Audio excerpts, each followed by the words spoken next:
Hi, my name is Jeff Pagano, and welcome to the Harpin on Rugby preview show. Join me to look ahead to Saturday's fourth and final match for Ireland in the Autumn Nation Series. Is someone back earning his 99th cap? A warm welcome back to Mr. Neil Keego Keegan. 99, Jeannie Mac, you nearly have the grant from the EU at this stage. Good to talk to you. That's it. Okay, so since we last spoke, Ireland had an impressive enough win over Fiji. What did you make of it, man? I enjoyed it. It was a tough situation for the team to be in that scoreline was what was expected. If they didn't reach that, then there would have been a problem. I thought they played quite well. I enjoyed Sam. I enjoyed, I think we'll get on to the things coming out of it, but like it was an enjoyable thing. It went the way it should have gone. The real test now is this weekend. Can that momentum keep going? Yeah, absolutely. I mean, it was the third match of the series. It was always going to be chopping and changing around with the team, but then circumstances happened in the match that they were really chopping and changing by the end. Yeah. So to end up with that kind of scoreline, I mean, you have to be happy enough.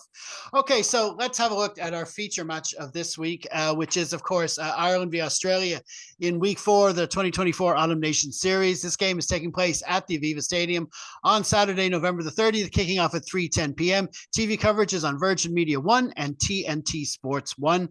Ireland named their matchday squad on Thursday afternoon. If you're watching on YouTube, you'll see it right there in the screen, or for pod listeners, it's in the program notes. Now, Keego has picked out some points about the Irish team for us, and I'm assuming he's going to start with the most important subject of all, namely the scandal of letting Jack Crowley appear at the press conference, despite knowing he was on the bench. I mean, oh my God. I didn't know this was even a scandal. I thought until you told me today, because the team knows from probably Tuesday, like part of being a leader is stepping up and doing these things, doing these social engagements. None of them want to talk to us. None of them want to talk to the press on match week. He's one of the leaders in the team. He's the quarterback of the team. The jersey is in his hands. These schedule of games are to try and find our other options at that position. Not a big deal. There's no conspiracy. This is not the moon landing. This is just a player doing an interview during match week. If this is all people are complaining about and conspiracies, I wish I had that little to worry about. Let's move on. It goes way back to the days of Ollie Campbell, Tony Ward, and it's going to keep going on. This whole looking for ways. It's sort of a chicken and egg argument, though. It's like I think those older ones, even Sexton Raj, was sort of organic from the fan support itself. But I'm getting a sense from this one that there's people trying to create something before it starts, and it's not good. But anyway, listen, we just reference that. Can I just do one? Yeah, go on. Yeah, sorry, one. I know we didn't want to talk about this, but I think the point, and you and I have said it week on week on week, the way it used to be where Raj was 10 and that's it, that doesn't exist anymore. Mm-hmm. We play a different game. We can play a different game week on week, and we now have 3 players who can play slightly different games. That's all it is. That's the takeaway. There is no starting 15 anymore. There is a squad that is going to play a game that we want to play on any given day. That's it. That's a beautiful place to be in. Absolutely, and let's work with that, and then give us your thoughts on the team. You say you think it's a good strong 15 being picked here. I really do, and I think you look at the job the lads did last week. You look at the debuts that we had last week. That's been rewarded. The team is in form. Bundy, after a player of the match performance, rewarded for that performance. Our second row is solid. That's the second row that I want to see. I want to see Byrne at 6. I think last week there's a little bit of changing around. That's fine, but I think that's where we want them. I think the front row, they're showing faith in that. The lads are showing that they're coming back, and there's pressure in that number 2 jersey now after Gus last week. I don't know. There's been a couple of debuts that really get me off the couch. That was one of them last week. So he's going to get game time in a big game. It's going to be brilliant. So team is picked on form. We can't really give out no conspiracy theories there. It's all good. Ringrose on the bench. So now there's a little bit of pressure on him. Get in there. You're going to get your minutes. Let's see what you can do. Bundy rewarded after week 1 where we thought he was kicked out a little bit. We kind of have a Frawley situation similar this week. But again, let's go. I'm excited.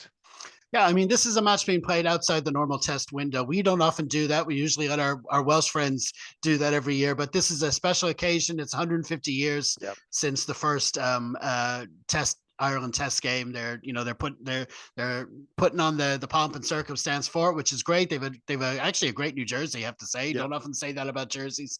There's a jersey there for sale, and there's a lot of special things going about this match. So it's good to have the team picked for it. It's a shame that it's on a weekend where there's URC matches as well, but still, listen, they've got to do it at some stage, and it's one of our strongest teams, you know. So your second point is about Frawley being left out. Yeah, and that kind of goes against my first point. As I was talking there, I kind of realized it. Um, like it's tough because in game one we had a similar situation with Bundy, where it wasn't anyone's best day, but then he wasn't in the squad the following week, and everyone kind of goes, well, they're putting blame on people who are left out of the squad. So going back to our initial point where we're talking about there's no starting 15 anymore, it's whatever game you want to play. I thought it'd be Sam starting, and I thought it'd be Frawley because of the cover he gives. Leinster played him everywhere, water boy all the way up nearly to the front row. And I thought that's why. But then that's unfair on Crowley. He's done very little wrong. He's the incumbent. He's got the jersey. So this is where communication between management and the players is massively important, because you can see Frawley going from the drop goal in South Africa to watching from the stands. It's a massive change for the guy. And so I think obviously Farrell manages, and the team is managed really, really well. He's far from out of it, but it's just tough on him to be left out this weekend. It is, yeah. I mean, there's no doubt about it. I thought he'd be involved. I thought he might even have a chance to start this game just to even it out amongst Mm. the four matches. But it is, it's a great opportunity for Sam, and it's good to follow one performance with another start. It keeps your momentum going. There was an article in the Independent about how the starting out half runs the week in training. So it's not even that they're starting the weekend, but they're calling the shots from start to finish. So for him to be doing that for 2 weeks Yeah. is going to be a major boost for his confidence as well. So it's a balancing act, and I'm sure Frawley will be able to, he'll get an opportunity soon to bounce back. We've got the Champions Cup starting up, and plenty of time to play their way in for the Six Nations. So like you say, it's up to Andy Farrell to manage that situation off the pitch. Your Yeah. third point is about the midfield. Yeah, and again, beautiful problem to have. We've got three, and there's more obviously working in the provinces, and obviously Frawley there as well. Midfielders who are operating at a high level. Henshaw and Ringrose coming back off long-term injuries. Bundy just being Bundy. Um, like it's a really great position to be in. And again, it depends on what game you want to play. For me, I have a love for Bundy that is unnatural. I think he does more than what it says on the jersey. He does more for the reaction of an audience by how he plays the game. We love to see that. And I feel that he does something extra for the team, similar to Hansen, similar to Lowe, to have moments like that. So, and then Henshaw coming in, and some of the work he's been doing over the last 2 weeks, it's rarely picked up over the cameras. I was lucky enough to get to one of the games, get to the Argentina game, and the work he does that isn't picked up by the camera so far in the series has been brilliant. And he's only just coming back from injury too. And there's a little bit of pressure on Ringrose there. Again, different game. Henshaw is showing that he can play 12 and 13. Aki is fairly concentrated on that 12 role. So it's going to be interesting to see now if you were to pick a 13 in a quarterfinal, semi-final, final, Henshaw or Ringrose. It's a big and beautiful decision to make. Absolutely, there's spoiled for choices, and there's other Yeah. great options as well. I mean, you see Stu McCluskey, Jamie Osborne would slot in there no problem if needed. So it is great to have those options. I think Ringrose has done really well defensively. Mm-hmm. Like I say, you don't see highlight reels made of that kind of work that they put in, but the defense has been a feature for Ireland throughout this series. You can literally pinpoint. I mean, it's only been 4 tries conceded over the 3 matches, and for each one you can see exactly where it is. That just shows how well the systems have been in other places. So to see the being able to leave Ringrose out, and hopefully everything will work fine still on that score is good to see. In the forwards, it's you talked about Andrew Porter somehow playing 90 minutes per game somehow. It's he's putting in an incredible amount of time on the pitch. McCarthy and Ryan in the second row. Tyg Byrne going over to 6. going back to six, Doris van der Fleer, they've all been playing well. And on the bench, the wealth of experience there. I mean, of course, you got Gus McCarthy there, but only picking up his third cap, but you got Church, Henderson, Mahoney, like all loads of caps there to come Yeah. on. It's a great lineup all around for sure. And Okay, sorry, yeah, before go we on. go on, a quick cheers to Cian Healy breaking the record this weekend. It's shocking and amazing, but like this shows the stubbornness of the guy. So it's going to be great. Everyone off their feet for him on Saturday. It's going to be great. Absolutely, absolutely. Amazing, amazing career. Okay, so now it's time to have a look at Australia. After disappointing wooden spoon finish in the Rugby Championship, they did manage to overcome England at Twickenham, but last weekend they didn't manage to cross the Scottish line at Murrayfield until the closing stages, and they'll be without their top Qatar's players for this one. What do you make of their lineup, Keego? Yeah, it's tough. They had a tough week last week against Scotland, who are improving. To be fair to them, it's great to see. I like the Australian back row. I love the 9 and 10, and I love the 11 and 14. Like they've got a lot going on. It's interesting listening to David Campese talking about the Australian culture, not necessarily meshing well with how Joe likes to play the game. And then they go out and they do what they did against England, where there was quite a lot of Australianism in that game. Scotland was a slightly different situation for them, and you got to build your character from these situations. But like they've got a handful of players who are really really good, and at the end of the day, technically speaking, they've nothing really to lose. Like they're playing they're in there playing the competition they're playing next summer. They're none of these players are going to be new to them when they see them next summer, which is good for the Lions tour. But there's 6 or 7 players in there that are really they're worth the price of admission, so, and they're going to go for it. Yeah, I mean, a lot's going to be made about the, Joe Schmidt coaching against Ireland, and there'll be a lot of that, I'm sure, in the build up to the game. And one thing we all know that he brings is this kind of confidence. He basically said, "Listen, do this, X, Y, Z, and you will score." Yeah, And like you say, you talk about the Australian culture. That kind of confidence and self belief is something that they have in all sports. So, like you say, yeah, so it's kind of a thing where once if he can get it right soon. They've got it. They're hosting the next World Cup. They've got the Lions tour coming up. That will bode well. It's going to take. It might take a while for it to bed in, but on their day, we saw what they could do at Twickenham. So there's yeah. definitely a lot of dangers throughout that team. Okay, so quick look at the officials. We got Andrea Priardi holding the whistle, and he's got multinational assistants there. The weather for Dublin 4 on Saturday, mild enough, low clouds, might be a bit of wind around, 20% chance of rain. Doesn't seem to be too bad.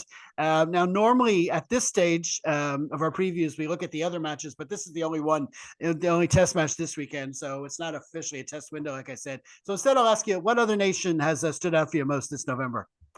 Well, I kind of similar to England. I think are on the way. I think Scotland really have quietly done a lot of work in the background. Maybe they've quietened a little bit of the nonsense off the pitch that has been circulating around them and their squad for the last little while. They've been quite impressive. France are just France, and I can't wait to take them on in the Six Nations. It's going to be really really good. I think there's a lot of it's not going to be easy for any team to get a Grand Slam next year, as it isn't any year. But I think there's a few teams who are going to be ready. It's been impressive how much Wales have dropped off again. Again, I don't know why I have a hatred there, but it's just not working for them. And like I don't know the way out. And it's a bit like there was a car crash in the M50 yesterday, and the tailback wasn't the crash. It was all of us looking at it. And that's what we're doing at the moment with Wales. Rubbernecking, yeah, indeed, for sure. Well, listen, also this weekend, we see the start of the new season on the World 7 circuit with the Dubai leg kicking things off. Best wishes to both Irish teams taking part, hoping to build on last year's successes. Their pool matches take place all throughout Saturday, including one I think that's at halftime in the Ireland v Australia match. So do check them out. Coverage is on both Rugby Pass TV and TNT Sports 3. Okay, so it's head on the block time, Keego. How do you see it going at the Aviva? It's going to be tight. It's going to be tighter than I would like. I think it's 5 points, Ireland by 5. It's going to be a. I'm not going to enjoy it until afterwards. I don't think. Yeah, I think Sam needs to get off to a good start. And it's I've confidence in our defense. I mean, it's hard to get a perfect 80 minutes performance, so you can see maybe Australia picking up a try or two here and there, but they hopefully they'll find us hard to break down. It's just a question of how we can get things going with the ball. So, but I mean, Sam, it's like he's driving the family car now, and he's got the best team around him. So hopefully, they'll be able to help him along. But yeah, it could actually be close. All right. Okay, listen, we're gonna leave it there, man. Many thanks for joining us. What stand-up gigs do you have coming up? Oh, after the match, heading to beautiful Belfast, and then it's the run in the following week, Thursday and Friday in Greystones. And there's a few tickets left for the Mill Theatre if you want to pop into beautiful Dundrum and enjoy a show. Brilliant stuff. You'll find all those links, of course, in the program notes. Okay, so listen, many thanks to y'all for checking out our latest preview show. Be sure to enjoy the match wherever you are. Leave a comment on our Facebook page after the full-time whistle. We will, of course, have a wrap pod both for this and the Ulster-Leinster match for you this week. So hopefully you'll help us out by liking, sharing, and subscribing. In the meantime, stay safe, everyone. Slán.